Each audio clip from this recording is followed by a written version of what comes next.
Y recibimos a nuestro compañero Pablo Callejón. ¿Cómo te va, Pablo? Muy buenos días. Muy buenos días, Mariano. El saludo para todos. ¿Cómo están? Muy bien. ¿Qué nos ha traído para el día de hoy? Bueno, un informe de la CEPAL que es preocupante, pero revelador al mismo tiempo, sobre una realidad que prevemos, pero no sabemos su magnitud. Sabemos que va a haber más desempleo, La pandemia, no la cuarentena. La cuarentena es en la metodología para evitar que pueda haber más muerte, pueda haber más contagios. Sí, aparte estábamos hablando de desempleo no solamente en Argentina, sino también a nivel mundial, que va a ser todo un fenómeno, y hay distintas modalidades de cuarentena. Algunos prácticamente que no lo han aplicado y que también van a estar sufriendo este aumento del desempleo. La situación económica impacta en todo el mundo. Ayer señalábamos... es difícil prever una crisis donde las que caen fuertes son las grandes potencias. Esto habla de la magnitud de lo que estamos viviendo, ¿no? Se habla de 10, 12 puntos en los Estados Unidos, entre 14 y 15 en algunos países de Europa, un poco menos en Alemania, que ha logrado no solamente resguardar la cuestión sanitaria, sino también encontrar algunos mecanismos también en la cuestión económica. Bueno, algunos dicen esas potencias tenían mucho por perder. Claro, el tema es ese. Claro, tenían mucho, tienen una posición en donde un golpe les hace caer de esta manera abrupta. Claro, y tienen un soporte institucional económico distinto a Latinoamérica, ¿no? Que sí. no es lo mismo el primer mundo que los países en desarrollo. El dinero que el Estado puede invertir con la riqueza acumulada que con la escasez, que en muchos casos, y el endeudamiento que tienen los países en Latinoamérica. Por eso este informe de la CEPAL es muy revelador de la situación, el diagnóstico real con el que nos vamos a encontrar en medio de este contexto. Porque también aquí surge otra pregunta. ¿Quién va a pagar los platos rotos de la economía que naturalmente se va a desplomar porque es necesario resguardar la vida? Pero ¿quién paga? ¿Lo pagan los sectores más vulnerables, digo, trabajadores, las pequeñas pymes, o lo van a pagar los sectores más enriquecidos? Aquí se ha discutido mucho en la Argentina, por ejemplo, el impuesto a la riqueza, que todavía no ha logrado avanzar en el Congreso Nacional. Sí, que ni siquiera era un impuesto, es un aporte por única vez. Era un aporte, claro, exactamente, un aporte por única vez. ¿Qué hacer ante esta situación, ¿no? ¿Quién, en definitiva, terminará pagando estos costos? Pero vamos a ver en detalles, en tramas, este informe de la CEPAL. Estiman el cierre, mirá vos, de 2.700.000 empresas formales en América Latina. ¿Qué va a implicar si cierran estas 2.700.000? Que se van a perder 8.500.000 empleos. Y fíjate este dato cuando uno hace un comparativo. Uno podría suponer, bueno, son muchos más los empleos que se pierden. No, porque los que se están cerrando son sobre todo pymes. Pequeños. Comercios que, claro, que tienen 1 o 2 empleados, 3, y se encuentran con una situación muy difícil de sostener, porque no pueden aguantar más endeudamiento, porque no tienen los ahorros que podrían tener los grandes capitales que podrían tener otras corporaciones o industrias, y en ese mecanismo se enfrentan a la posibilidad del cierre definitivo. Esto es lo que dice la CEPAL. Vamos a la próxima trama. El impacto de la pandemia de coronavirus alcanzará inclusive a grandes empresas, de las que se prevé que desaparezcan, acá fíjate cómo se reduce, ¿no? 406 que hoy emplean a 231.724 trabajadores. Es decir, el impacto mayor se va a dar en las pymes, en las pequeñas y medianas, en los comercios.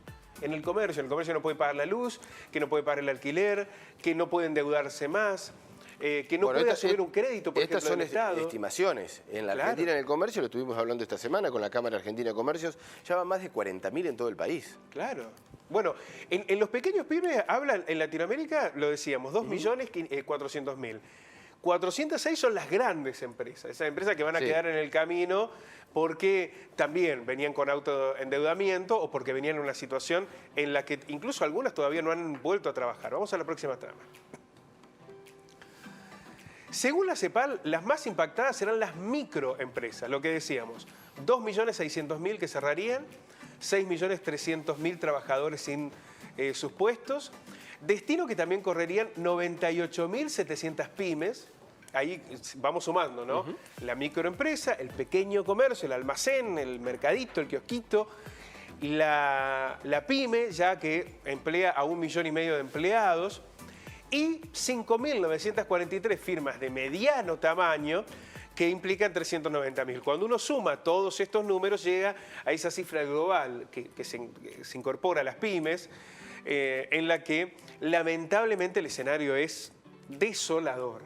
Porque en muchos casos, pensemos en las microempresas, ya no tanto en las pymes o en las medianas. En la microempresa, acceder a un recurso del Estado, a un crédito de un banco, es prácticamente imposible. Sí, muy difícil, un camino imposible de transitar para ellos. Claro, porque cuando hablábamos del IFE, decíamos, hay un alto sector informal que no aparecía en ningún lado. Gente que no dependía de un plan del Estado, no tenían un plan social, tenían ingresos. Naturalmente eran ingresos, pero eran personas que tenían un pequeño comercio o porque trabajaban de manera individual y demás, pero que no aparecían tampoco formalizados. Bueno, lo que para el Estado eran ausentes. Claro, lo que ha quedado demostrado es eso también. La cantidad de informalidad en el trabajo, que no estaban ausentes, que no estaban registrados y que no estaban dentro de la órbita del gobierno. No pedían todos los meses un plan, pero tampoco, o no recibían todos los meses un plan, pero tampoco tenían una formalización de esos recursos. Ni siquiera bancarizados. Ni siquiera bancarizados. Bueno, esto fue lo que se expresó rápidamente en el IFE. En las microempresas es muy difícil que cumplan con todos los requisitos que hoy se exige a través del Estado, de un banco, para poder cumplimentar este eje. En esa situación quedan desoladas y la posibilidad del cierre mucho más amplia. Este informe de la CEPAL, que se puede repasar, hay detalles de letra chica, digamos, que van marcando, por ejemplo, lo que sucede en cada uno de los países, sobre todo por los rubros, nos parece que va anticipando lo que veníamos señalando, ¿no? Hay países que han hecho mejor las cosas o peor en materia de salud, pero la economía de alguna manera te impacta. Esta es la última de las tramas que habíamos recogido sobre este informe de la CEPAL.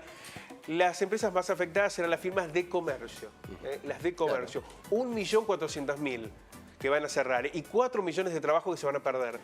Y las de turismo. Ahí aparece el otro eje. Sí. 290.000 empresas de turismo que van a desaparecer en medio de este contexto. Un 34,2% del empleo formal y un 24,6% del Producto Bruto de la región.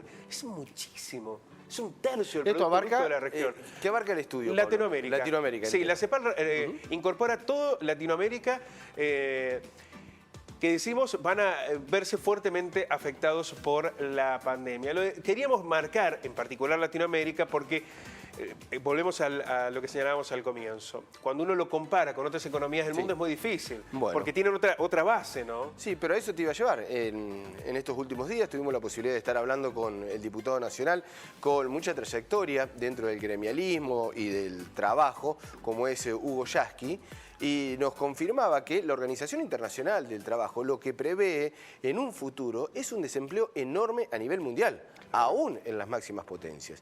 Y la pregunta es... Bueno, Estados Unidos, 20 millones de desempleados. Claro, ¿y qué es lo que va a pasar? Porque allí no podemos dejar como sociedad la gente sin trabajo y sin ingreso.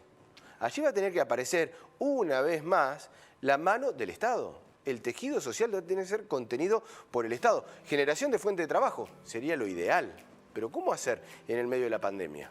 O post-pandemia en este caso. Claro, porque el Estado, y lo hemos visto aquí en la Argentina, pero uno puede señalar que también ha aparecido en otros lugares de Latinoamérica, ha estado presente, es mucho más discutible en algunos países como Brasil, por ejemplo, donde Bolsonaro, incluso en sus políticas económicas, ha tenido una mirada distraída, por decir un término gentil a lo que ha ocurrido.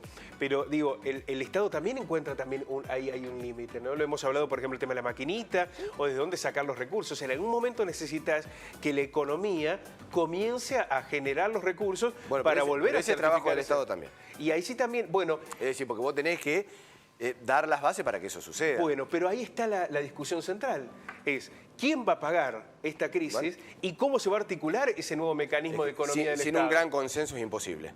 Claro, porque si vamos hacia una economía donde haya un rol del Estado mucho más presente, u otra vez, como pasó con la crisis financiera, en la que el Estado puso la plata para recuperar a los bancos y después volvimos al mismo sistema de especulación o de variables financieras por sobre la economía real. Bueno, estos son dos elementos centrales, ¿no? Y desde la mirada del trabajador, la gran pregunta es cuando hay una gran cantidad de desempleo aparece un fantasma, que es el de la flexibilización. Claro. Y entonces a eso hay que estar muy atentos. Hoy los trabajadores son los grandes derrotados de esta situación, porque han perdido poder adquisitivo, no pueden tener paritarias, por ejemplo. La inflación les carcome los salarios, tienen un trabajo más precarizado. En algunos casos debieron regresar a sus casas y trabajar con sus propios elementos y con sus propias herramientas porque la empresa no les proveía esos elementos. Aquel que mantiene el trabajo. Y en muchos casos, claro, la pérdida del empleo. Por lo cual hay en los trabajadores un sector muy golpeado. ¿Quién va a pagar esta crisis? Es una de las preguntas que naturalmente surgen y esto tiene que ver con el modelo económico que surja a partir de esta nueva normalidad. Pablo, muchísimas gracias. A ustedes, buen fin de semana. Hasta luego.